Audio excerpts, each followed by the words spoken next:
What's up everybody, welcome back to the channel. We are back on the farm today. Got a couple vehicles we're working on here. The first one being my dad's 2011 Subaru Forester. Now we're going to be doing the sway bar bushings and end links on both the front and the back. They're getting a little bit sloppy, so we're going to refresh them for him. He already got the parts ordered for it. Got some standard sway bar bushings for the back. Upgrading to polyurethane bushings for the front. Give it a little bit of a sportier feel. And then we got all Moog end links for both the front and the back. So some good quality parts for it. So let's go ahead and get it jacked up. We'll go ahead and pop all these wheels off and start on the front and getting these parts put on there.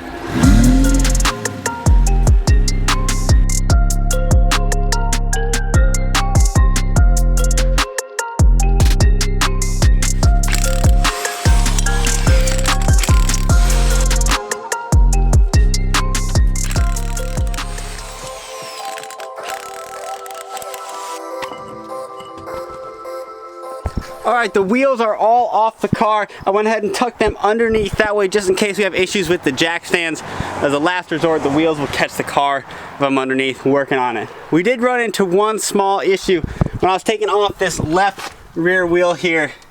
As you can see, one of the studs snapped right off.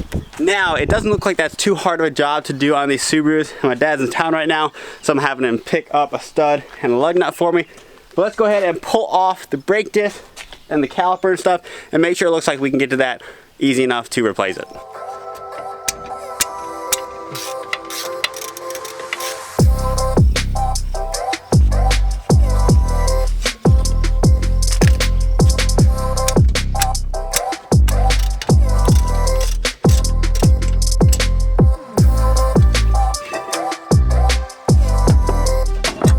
Now these brakes are new enough that it looks like this disc is just gonna slide right off. Normally we'd have to put some bolts in there and you can back it out, but I'm pretty sure he just did brakes on this. So that came off nice and easy. Just like that. Cool. Yeah, it looks like I don't know if you can see that on camera, but it looks like I even twisted it a little bit when it snapped off. I'm not sure what happened, if it was a little bit cross-threaded or there's some corrosion in there or what, but why it grabbed, it was a couple turns out, the nut grabbed and then snapped it off. But that was pretty easy, so once we get the new one in there, we should be able to pull it right through. Well, we're here at the back of the car anyways. I already got my tools back here, so we'll go ahead and knock out the rear sway bar first. So I'm going to go ahead and just pull both sides apart. That way all the old parts are off. Then we'll go ahead and start putting the new ones on.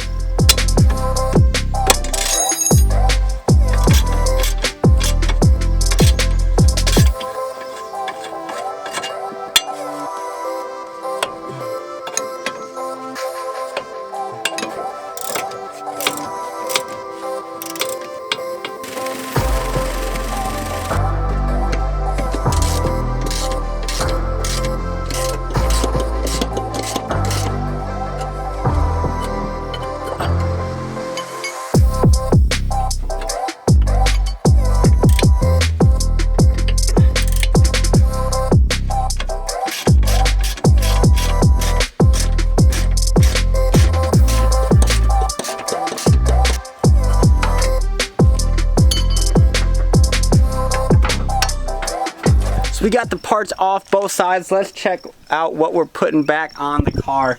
You can see here that the old, let me get out of the way of the sun there, that the old end links are totally destroyed. They're all bent up. I snapped the bolt off of that one while I was taking it out, so those are totally done. And it's crazy how much heavier duty these aftermarket Moog end links are. Should be no issues with them. They have a grease fitting on the back as well, so you can keep that joint nice and greased up. So those should hold up a lot better. The bushings weren't all bad. They were a little bit wallowed out in the center there.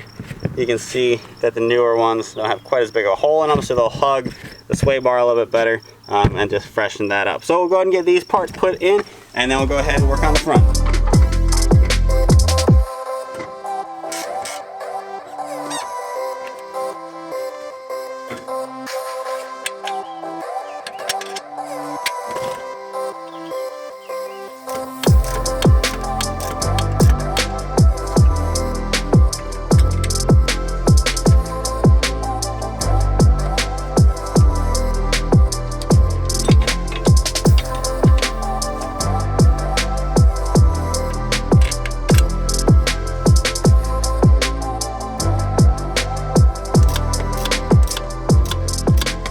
The back end is finally put all back together. I'm gonna wait to tighten down the bottom end of the end links as well as the bushings till we get the car set on the ground. That way they're tightened in their riding position, so we're not putting any extra stress on those bushings. So we're gonna go ahead and move to the front end.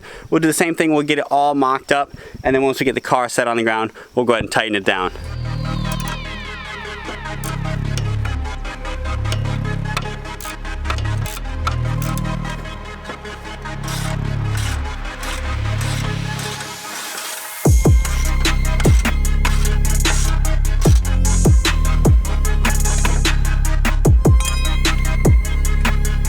On the front, we're just gonna do it one side at a time to make sure everything gets put back together right. There's a lot more bolts that hold it on. I don't want to get any of those mixed up. So let's take a look at the parts we're using for the front. Just like on the rear, you can see these replacement Moog end links are so much heavier duty than the stock ones. A, the link in the middle, and B, you can see the joints on them are just a lot bigger, and they have the grease fittings as well, so you can keep them all greased up so they don't dry out. For the bushings on the front, we're going with polyurethane bushings instead of the OEM rubber. So those will give it a little more of a sporty feel, not quite as much give in the front suspension. One thing you gotta change when you're putting polyurethane bushings versus rubber bushings is you gotta lube them up. So these bushings came with a thing of lube, as well as I have another one here to make sure I get plenty of it on there. You really wanna make sure when you're putting any kind of polyurethane bushings on, you do put plenty of lube in there. Otherwise you will get squeaks either immediately or down the road, and you don't want your suspension making noise like that. So we're gonna make sure to put plenty of that on when we install it. So let's go ahead and get this left corner all buttoned up, and we'll move over to the right.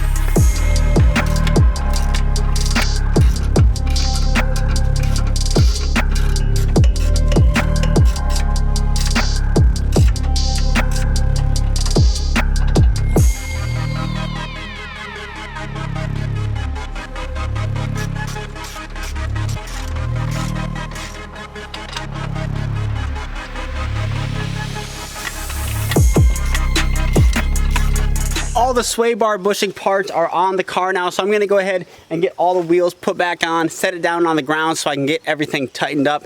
And then once I get the new lug bolt for the left rear corner, then we'll go ahead and pull that wheel back off and put that in.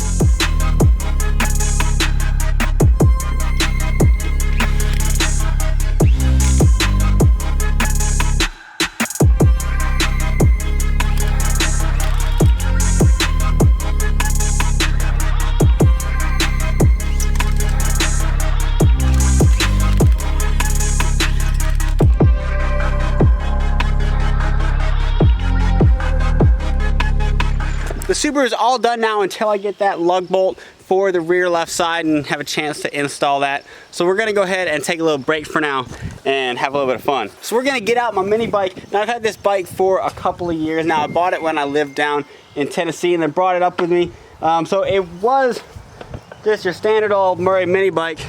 And then I bought from a buddy's friend, got this 125cc Baja dirt bike engine and modified it to fit in there. So we're gonna go ahead and take it up to the front of the shop, put some air in the tires, put some gas in it, tighten up the chain, take it for a ride.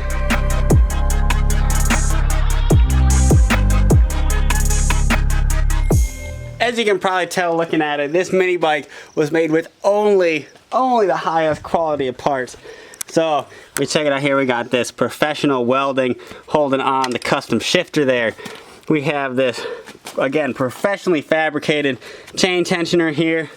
Got a roller bearing up there. And my buddy TJ donated one of his ruined sockets for the tensioner down there. And she's kind of booger welded in there. Goes about 53 miles an hour, which is pretty scary. Originally, I wanted to gear it out to go a little faster, but looking in hindsight, I'm kind of glad I didn't, because 53 is plenty fast enough for it. So let's see if we can get it started and take it for a ride.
This thing is way too fast for its own good. That was a ton of fun. We're gonna go ahead and put that away for now. I got another car that I'm gonna get out and we're gonna do a little bit of work on, mainly just an oil change to get it going. I'm gonna take it back down, take it home with me. So this is one that a lot of people have seen already, but not on the channel yet. So this car is the first car that I ever bought. I bought this when I was 17 years old. It had a blown motor in it when I got it. I went and rebuilt the bottom end on one, put the motor in it, and I've done a ton of work to it since.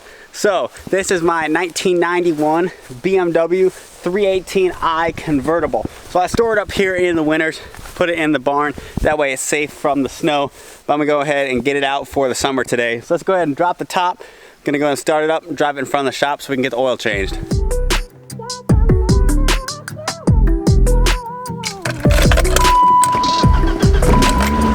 There we go.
The BMW is all done and I now have the lug bolt for the Subaru, so let's go ahead and get that put on.